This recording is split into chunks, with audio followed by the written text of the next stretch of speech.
think of grim and spooky movies, the Addams Family would often come to mind. Since its inception, the Addams Family has been known for its spooky and mysterious nature on screen. But there's more to this mysteriousness than meets the eye.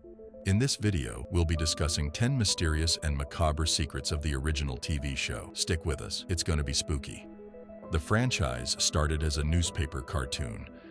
The TV show's franchise made its debut as an original series that aired from 1964 to 1966. Then there was a cartoon version that aired from 1992 to 1993. Most recently, Wednesday aired on Netflix. There were also several movies. The Addams Family in 1991, followed by The Addams Family Values in 1993, and The Addams Family Reunion in 1998. There were also the animated movies, The Addams Family and The Addams Family 2, aired in 2019 and 2021 respectively. However, due to the extensive TV show franchise, it might come as a surprise that it started as a newspaper cartoon. Weird and wonderful cartoons of Charles Addams. How's the show? It's great, Charles. It was a lot of fun. The creator, Charles Addams, started out as a cartoonist for The New Yorker long, and his sketch made its debut on February 6, 1932. Charles shared that he had made those characters without intending to make them a family. They were initially just weird characters with no names, but as the years went by and he kept introducing more, he realized he'd be able to tell a story better if they were a family. Throughout the 40s and 50s, these characters who weren't known as the Addams Family yet graced The New Yorker and won the hearts of many with their dark humor. By the early 1960s, TV producers realized it would perform better as a show, thus the great cartoonist was contacted. Once he gave the go-ahead, the characters were provided with befitting names, and in 1964, the classical series stole the hearts of many Americans. The strenuous transformation to Morticia. We can only hope. Let's go upstairs to bed. The original TV series of the Addams Family would not have been a hit if the actors had not brought the characters to life. For Carolyn Jones, who played the role of Morticia, the transformation to the character was nerve-wracking. It took 2 long hours to get into character, and for valid reasons. The advanced technology that's now available in the movie industry didn't exist then, so to act as a gothic matriarch, you had to look the part and completely get into character. To achieve the matriarch's signature eerie and ghost-like look, her face had to be covered in layers of pale foundation, powder, and shading. Her eyes were lined heavily with black eyeliner to give it an exaggerated cat-like appearance and haunting gaze. This look was accentuated with fake eyelashes and black mascara. The finishing touch to her face was the coating of her lips in red or black lipstick, but her face alone didn't transform her to Morticia. Jones wore a long and heavy jet black wig made from actual human hair. It had to be styled to perfection to ensure it fell sleekly over her shoulders. The weight of this wig had Jones raising her neck to ease the discomfort, and this gave her a more regal appearance. Her long black dress with exaggerated sleeves was made so tight that it was difficult for the actress to walk comfortably in it. However, she made the most of it by creating a signature move that made it seem like she was floating. Her portrayal of the role was so iconic that other actresses who assumed the role after her had to put in extra effort to come close. Another remarkable actor was Ted Cassidy, who played Lurch. Do you know he also played another character? Ted Cassidy was Thing. The Thing was the hand that roamed around the home of the Addams Family, and viewers would have wondered at one point or the other who played the role. It's intriguing to discover that it was played by the remarkable Ted Cassidy. Thank you, Thing. The actor was the perfect fit for Lurch, as he was a towering presence both on and off the screen, standing at a spectacular 6 feet 9 inches. His role as the imposing butler who hardly spoke, except for his catchphrase, "You rang," added to the eerie nature of the family. His role as Lurch was important, but his role as Thing, the hand that roamed around the house, added an extra layer of quirkiness to the household. It was a bit tricky playing 2 characters at once. His role as Lurch was not difficult, as his height and deep voice were a perfect fit, but when it came to his role as Thing, his stature made it quite difficult. Since Thing was just a hand, Cassidy would have to lie flat on a wheeled trolley tactfully hidden from the camera's view, with only his hand visible. He would then place his hand in a small hole in a box or behind furniture to make it appear that Thing was moving around the house all on its own. This arrangement allowed Thing to interact with other characters of the show seamlessly. However, due to the absence of advanced techniques, it was impossible for Ted to play the role of Lurch and Thing at the same time. In such cases, the associate producer Jack Voglin acted as Thing. A third actor also often played the role, but the actor's identity remains hidden today. This adds another enthralling layer to the family story. Ted's role as Thing was not only eerie, it was whimsical. The actor was playful with the character. Many times he appeared as a right hand, but on several occasions, Cassidy would switch things up by using his left hand instead, just to see if the audience would notice. Ted's perfect portrayal of the role made him a catch in the movie industry. He appeared in movies like Butch Cassidy, McKenna's Gold, and The Sundance Kid of 1969. He also continued to portray his character as Lurch in a crossover episode of Batman in 1966, lent his voice to the animated series, the new Scooby-Doo movies released in 1972, and the Addams Family animated series in 1973. There's one more intriguing secret about Ted's character: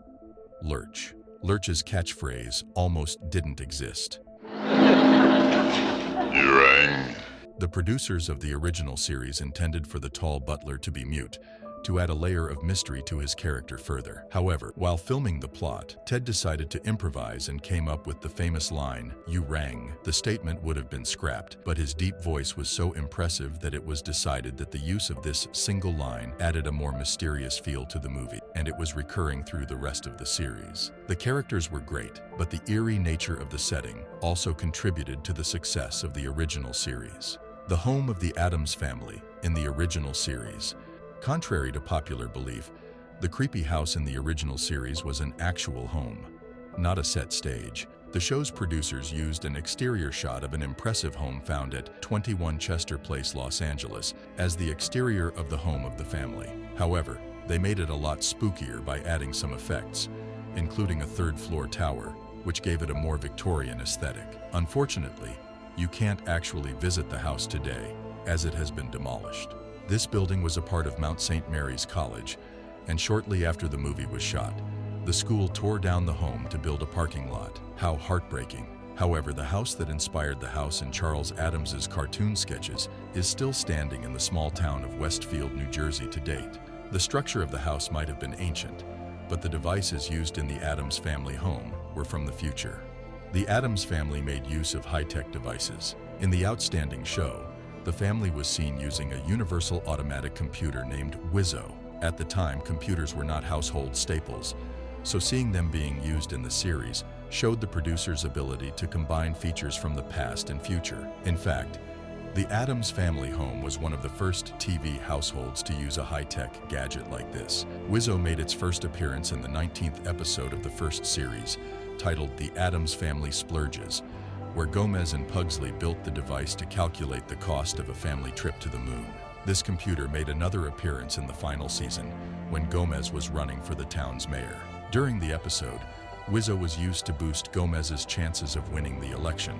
Luckily, he came so close to winning as a result. Besides Wizzo, the family's mansion was filled with several other strange and exotic inventions like weird communication devices and hidden contraptions that mysteriously appeared, among several others. The Addams Family home was a good blend of Victorian Gothic and modern style. Another intriguing detail about the series is the actual color of the house. The interior of the house was pink. Pink is not a color you would ever associate with the Addams Family, so it would come as a shock that the legendary living room wasn't dark and eerie, as it was portrayed in the movie, but bright and colorful. It was covered in different colors from shades of pink to red, turquoise, and other bright shades that would have been out of place in their mansion, which is supposed to be creepy. In the 60s, the series was shot in black and white, which made it easier to hide the true colors. The bright colors appeared as deep grays, and the shades of red even gave a darker look, making it perfect for the scary vibe of the family. Another intriguing fact is that even the actors had to wear weird shades of makeup to have the right look on camera. Morticia's lips, for instance, were coated in brown or green instead of the usual red. The audience just mostly imagined it was red due to the movie's setting. Some other provisions were made to accommodate the nature of the actors. John Aston's suit pockets were lined with asbestos. John Aston, who played the role of Addams Gomez, was an avid smoker, and on many occasions, he couldn't wait to take off his suit before smoking his cigars. When he was done, he would put out the cigar in his coat's pocket. The costume team was concerned he'd set his suits on fire with this behavior, and decided to save everyone the trouble by lining his pockets with asbestos. Asbestos is non-flammable and has an extremely high melting point, which makes it a good fireproofing material. So the costume team's decision was the right move. With that being said, this next detail is completely shocking. Uncle Fester has a law named after him.